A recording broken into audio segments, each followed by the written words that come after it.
அஸ்ஸலாமு அலைக்கும் வரஹ்மத்துல்லாஹி வரகாத்துஹு. இன்ஷா அல்லாஹ் தினம் ஒரு உபதேசம்.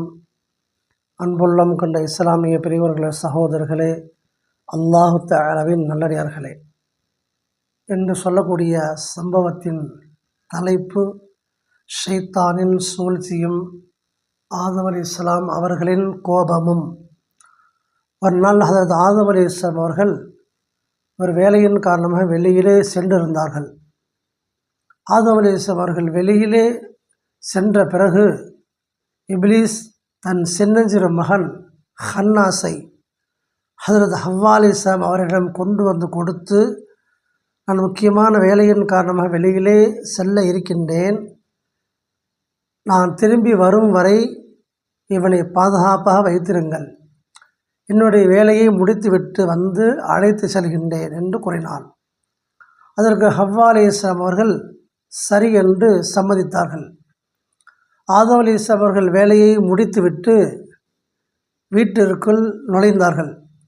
அப்பொழுது ஹவ்வா அலைஹிஸ்ஸலாம் அவர்களின் மடியில் ஒரு குழந்தையை வைத்திருப்பதை பார்த்து, யார் இந்த குழந்தை என்று கேட்டார்கள்.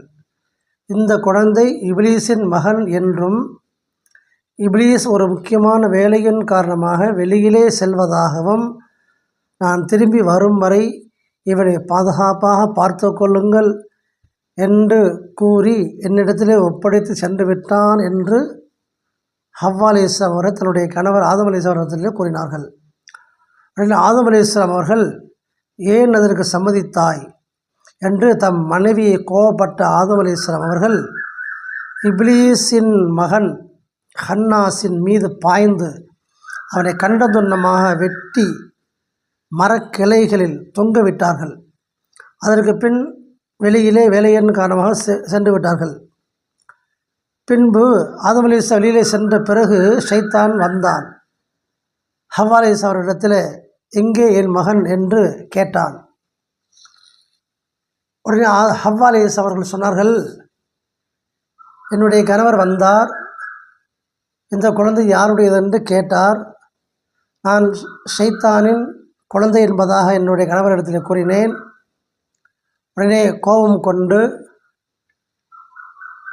உன்னுடைய குழந்தையை வெளியில் கொண்டு போய் கண்ட துண்டமாக வெட்டி மரத்திலே தொங்கு விட்டு சென்று விட்டார்கள் வேலைக்கு என்று ஷைத்தானிடத்திலே ஹவ்வா அலைஹிஸ்ஸலாம் அவர்கள் சொன்னார்கள். உடனே ஷைத்தான் என்ன செய்தான்,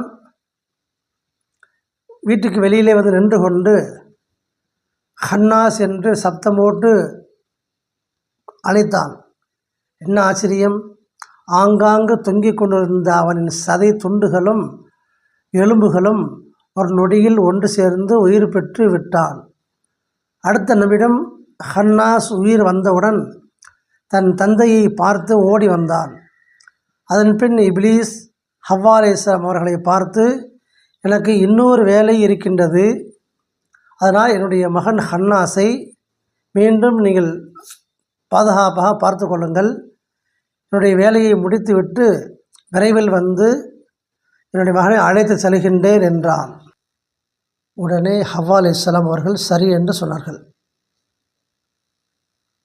ஷைத்தான் வெளியிலே வேலைக்கு சென்று விட்டான். ஆதம் அலைஹிஸ்ஸலாம் அவர்கள் வேலையை முடித்துவிட்டு வீட்டிற்குள் நுழைந்தார்கள். ஹவ்வா அலைஹிஸ்ஸலாம் அவர்கள் மடியிலே இப்லீஸின் மகன் அமர்ந்திருப்பதை கண்டு ஹவ்வா அலைஹிஸ்ஸலாம் அவர்களை திட்டினார்கள். ஆதம் அலைஹிஸ்ஸலாம் அவர்கள், அவன்தான் நாம் இங்கு வந்து கஷ்டப்படுவதற்கு காரணம் என்று கூறினார்கள். அவனுடைய பிள்ளையை நீ ஏன் பாதுகாக்கின்றாய் என்று கேட்டார்கள். அதற்கு பிறகு இப்லீஸின் மகன் சின்னஞ்சிறுவனை கொன்று அவருடைய உடலை எரித்து சாம்பலாக்கி அதில் பாதியை கடலில் கரைத்து விட்டார்கள், மற்றொரு பாதியை காற்றிலே தூவி விட்டார்கள். அதன் பிறகு வேலையின் காரணமாக வெளியிலே சென்று விட்டார்கள். மீண்டும் இரண்டாவது முறை இப்லீஸ் வந்து, என் மகன் எங்கே என்று கேட்டான் ஹவ்வா அலைஹிஸ்ஸலாம் அவர்களிடம். ஹவ்வா அலைஹிஸ்ஸலாம் அவர்கள் நடந்ததை இப்லீஸிடம் கூறினார்கள். உடனே இப்லீஸ் வீட்டை விட்டு வெளியிலே வந்து ஹன்னாஸ் என்று அழைத்தாள். அடுத்த நிமிடம் ஹன்னாஸ் உயிரோடு வந்து விட்டான். அதற்கு பிறகு 3வது முறையாக இப்லீஸ் தன் மகன் ஹன்னாஸை செம்மறியாட்டின் உருவில் தோற்றத்தில் ஆக்கிவிட்டான். அதற்கு பிறகு ஹவ்வா அலைஹிஸ்ஸலாம் அவர்களிடம் பொய் சத்தியங்களை எல்லாம் செய்து அவனை மீண்டும் அவர்களிடம் ஒப்படைத்துவிட்டு சென்று விட்டான். ஆதம் அலைஹிஸ்ஸலாம் அவர்கள் வெளியில் வேலையை முடித்துவிட்டு வீட்டுக்குள் நுழைந்தார்கள். உண்மையை உணர்ந்து செம்மறியாட்டின் உருவத்தில் உள்ள ஹன்னாஸை கண்டு தொண்டமாக வெட்டினார்கள். இனிமேல் அவன் மீண்டும் உயிர் பெற்று வந்துவிடக்கூடாது என்று முடிவு செய்து அந்த செம்மறியாட்டின் இறைச்சியை கறியை சமைத்து தான் ஒரு பகுதியையும் மற்றொரு பாதியை தம் மனைவிக்கும் கொடுத்து சாப்பிட்டார்கள்.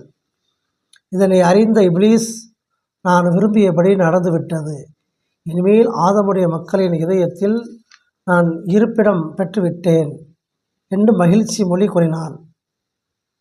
இதனை இமாம் திர்மிதி ரஹ்மத்துல்லாஹி அலைஹி அவர்கள் கூறுகின்றார்கள். படிப்பனை: ஆதம் அலைஹிஸ்ஸலாம் ஹவ்வா அலைஹிஸ்ஸலாம் அவர்கள் இருவர்களும் மன்னகம் வந்த சில நாட்களில் இந்த சம்பவம் நிகழ்ந்துள்ளது. மனிதரின் இதயத்தில் புகுந்து அவர்களை நிரந்தர நரகவாதிகளாக மாற்ற வேண்டும் என்பதற்காக இந்த நிகழ்ச்சியை செய்து உலக நாள் வரையிலும் ஆதமுடைய மக்களின் உள்ளங்களில் இரத்தம் ஓடும் இடங்களெல்லாம் ஷைத்தானின் பட்டாளங்கள் இடம் பிடித்து கொண்டன. இதைத்தான் இறைவன் தன் திருமறையில் நிச்சயமாக ஷைத்தான் மனிதனுக்கு பகிரங்க விரோதியாக இருக்கின்றான் என்று கூறுகின்றான். இதன் அடிப்படையில் தான் அருமை பெருமானார் ஸல்லல்லாஹு அலைஹி வஸல்லம் அவர்கள் கூறினார்கள், நிச்சயமாக ஷைத்தான் மனிதனின் இரத்தம் ஓடும் இடங்களெல்லாம் ஓடித் திரிகின்றான் என்று இதை அனஸ் ரலியல்லாஹு அன்ஹு அவர்கள் அறிவிக்கின்றார்கள். ஆதார் நூட்கள் புகாரி, முஸ்லிம். ஆகவே ஷைத்தானின் சூழ்ச்சிகளில் நாம் சிக்கிவிடாமல் அவனுக்கு மாறு செய்து உண்மை முஸ்லிம்களாக திகழ வேண்டும்.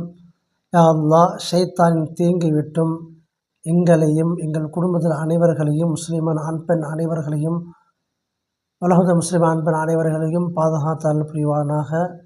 வஆஹிர் தஅவானா அனில் ஹம்துலில்லாஹி ரப்பில் ஆலமீன். அஸ்ஸலாமு அலைக்கும் வரஹ்மத்துல்லாஹி வபரகாத்துஹு.